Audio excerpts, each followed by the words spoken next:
C'est un des rares que j'aime bien, c'est le mytho. Ah. Présente-toi. Alors, le patch, pour ceux qui me connaissent, Cosset Crew, voilà, Criminals, 1000%, voilà, sur la défense notamment. Toi, on t'a vu apparaître, ton nom a commencé à monter. T'as beaucoup œuvré pour l'underground. Ouais, pas mal, ouais, c'est vrai. Ça fait des mixtapes pendant, je sais pas, des années gratuits pour tout le monde. Ouais, c'est vrai, je me suis investi, notamment sur les battles qu'il y avait à la défense à l'époque. Bah, je faisais des mixtapes à la demande du staff, tu vois, selon les styles, enfin surtout les styles même, on va dire. Donc ouais, pendant un certain temps, et c'est une bonne expérience. Parce que là, t'as un taf quand même. Ouais, en plus j'ai un taf à côté, ouais. Donc ouais, c'est vraiment par passion, quoi, par amour de la danse hip-hop. Voilà. Là, ces 2 dernières années, tu es passé à un autre stade, tu es devenu activiste, tu as une rubrique qui s'appelle Alors, une rubrique qui s'appelle Funky Blaster. Yes. Funky Blaster, c'est le nom d'un tandem. Donc moi et un ami à moi, Médard, Funky Blaster. Et voilà. On salue d'ailleurs. Ouais, qu'on salue bien fort. Et on a décidé de faire des vidéos donc, sur internet, qui s'étaient diffusées sur internet. Donc avec des sélections musicales, donc vinyle, 100% vinyle, pour faire découvrir des sons, etc., passer un bon moment. Et puis par la même occasion, inviter des gens donc, du milieu soul funk ou du milieu de la danse hip-hop. Donc avec des interviews pour essayer d'enrichir cette culture-là, d'apporter une connaissance et d'apporter aussi la vision des invités qu'on avait. Donc la vision notamment là, du milieu hip-hop. Donc voilà ce qu'ils pensaient de la culture hip-hop, qui nous parle de leur actu, etc. Donc on a trouvé que ça pouvait être intéressant pour... Toi, tu es un des rares DJ que je te vois pas te plaindre sur FB. Ouais, c'est vrai, en fait, je suis pas un mec qui aime me plaindre parce que j'estime que ça sert à rien, c'est pas constructif. Enfin, ça peut être constructif, mais je préfère, quand il y a un truc qui me dérange, en fait, je préfère me concentrer sur moi-même et travailler sur moi-même. Dans le sens où comme on dit, on n'est jamais mieux servi que par soi-même.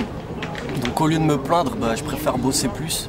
Pour essayer d'y arriver, parce que je trouve que trop de blabla sur internet, tu perds ton temps à blablater et ce temps-là tu peux le faire quand tu peux faire autre chose de plus constructif. Toi t'es encore un fineur de CD dans les brocantes, tout ça ou moins? De vinyle, ouais. Enfin, de vinyle. Ouais, toujours, dès que je pars à l'étranger, j'essaie de finir un peu, ouais, effectivement. Donc ouais, toujours. Est-ce qu'il y a des DJ aujourd'hui que tu trouves qui ont leur patte, leur originalité dans les battles? Dans les battles, il y a Cléon, c'est vrai, je trouve qu'il est, il a développé un style particulier, tu vois. Breakbeat, tu veux dire? Ouais, un peu breakbeat, autour des consonances un peu afro, latino, tu vois, et il m'a pas mal inspiré. Après, maintenant, j'aime bien Vientiane, tu vois. Fleur qu'il a, de Cannes. De Cannes, donc j'aime bien son style en mix aussi. Donc, ces deux DJ là, j'aime bien. Après, il y en a d'autres qui sont très très bons. Et il y en a beaucoup maintenant sur les battles qui sont très très bons. Mais pour toi, un vrai DJ, c'est quelqu'un qui vient avec son matériel et qui peut mixer avec un ordinateur, ou ça reste quand même le DJ un petit peu, on va dire le folklore des battles, notamment avec des platines? Après le truc, chacun je pense a sa vision d'un DJ. Moi, ma vision à moi, c'est pour moi un DJ, il faut qu'il ait au moins une fois dans sa vie mixé avec des vinyles. Donc sur platine vinyle avec des vrais disques. Tu vois. Après, bien sûr aussi, il y a l'évolution du DJing. C'est vrai que maintenant, ils font du matos de plus en plus performant, accessible à tout le monde. Donc c'est vrai qu'il y a de plus en plus de DJ qui se mettent directement... Est-ce que ça te gêne toi, quand tu vois des nouveaux DJ qui arrivent avec leur ordinateur et qui mixent? Toi, quelque part, ça te frustre, ça te gêne pas? Tu te dis, t'as gratté pendant des années et ils arrivent, un ordinateur et c'est terminé. Ouais, pas plus que ça, parce que je me dis que ça fait partie de l'évolution des choses. Très bien.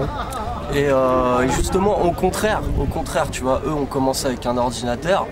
Nous, on a commencé avec le vinyle, donc on devrait. casser le dos à porter les disques. C'est une force en plus, tu vois. C'est une force en plus qu'on a, nous, tu vois. Parce que la plupart des DJ vinyles, on a réussi aussi à s'adapter, tu vois, au milieu numérique, donc à l'ordinateur, tout ça. Donc nous, on a ça et on a le numérique. Vous avez les deux cordes de votre carquois. Voilà, exactement. Ça, c'est une fierté. Donc je pense que c'est une fierté et une force supplémentaire. Après, non, c'est pas gênant. Après, du moment que, tu vois, moi, ce qui m'intéresse quand je vais dans un événement, c'est entendre du bon son et entendre du son qui soit en cohérence avec l'événement. Tu vois, là, ouais, parce que je connais des DJ qui sont pas passés par le vinyle, mais qui ont très bonne sélection, qui font constamment de la recherche. Certes, c'est sur du MP3, il y en a qui vont sur du MP3, mais ça reste quand même de la recherche. Puis voilà, faut avancer avec son temps aussi. Toi, tu es quelqu'un qui est quand même assez imprégné par la culture. Tu es derrière tes platines, mais tu suis aussi vachement de game. Tu regardes des vidéos, tu suis un peu ce qui se passe, les polémiques, t'es un peu dans tout. Enfin, même si tu réponds pas forcément, tu suis quand même. Ouais, je suis, parce que bon, j'ai commencé par le break avant d'être DJ. Donc ouais, je suis resté dans le. Enfin, je reste dans le game, donc je suis un peu l'actu, je regarde des vidéos, j'essaie de m'informer. Je regarde aussi ce que les autres DJ font sur les événements. Donc voilà, j'essaie de m'enrichir, tu vois, de me donner de l'inspiration pour savoir où je vais, parce que je pense que c'est important. On doit toujours pouvoir être en capacité d'évoluer et d'évoluer avec son temps. Et le milieu de la danse, ça évolue tout le temps. Donc, à quand la prochaine mixtape Alpache? La prochaine mixtape, alors pour l'instant, j'ai pas de. Enfin, je devais en faire une. Bon, ça s'est pas encore fait. Mais si je dois sortir une prochaine mixtape, je veux vraiment qu'elle soit bien et qu'elle sorte du lot. Parce qu'il y a tellement de mixtapes aujourd'hui que si tu veux sortir un truc à part, faut vraiment trouver le truc qui va faire que les gens vont kiffer quoi, ce que tu fais. Très bien. Si t'as un conseil à donner à la nouvelle génération qui rentre dans les platines, ça serait? Un conseil, ça serait de s'informer, de beaucoup s'informer sur déjà la culture générale hip-hop. Je pense que c'est important, même s'ils en ont rien à battre de la danse, mais c'est important parce que si tu prétends vouloir mixer dans des battles de danse, il faut que tu sois en capacité de connaître l'histoire de la danse. C'est clair. Après, en termes de son, de tout le temps fouiner. Tu vois, maintenant sur internet, tu as plein de supports. T'as plein de supports où tu peux découvrir des sons, et aussi de s'informer sur les sources, sur les bases des musiques actuelles. Tu vois, le hip-hop, ça vient de la soul, ça vient du jazz, donc s'informer, voilà, et être curieux. Merci, peace.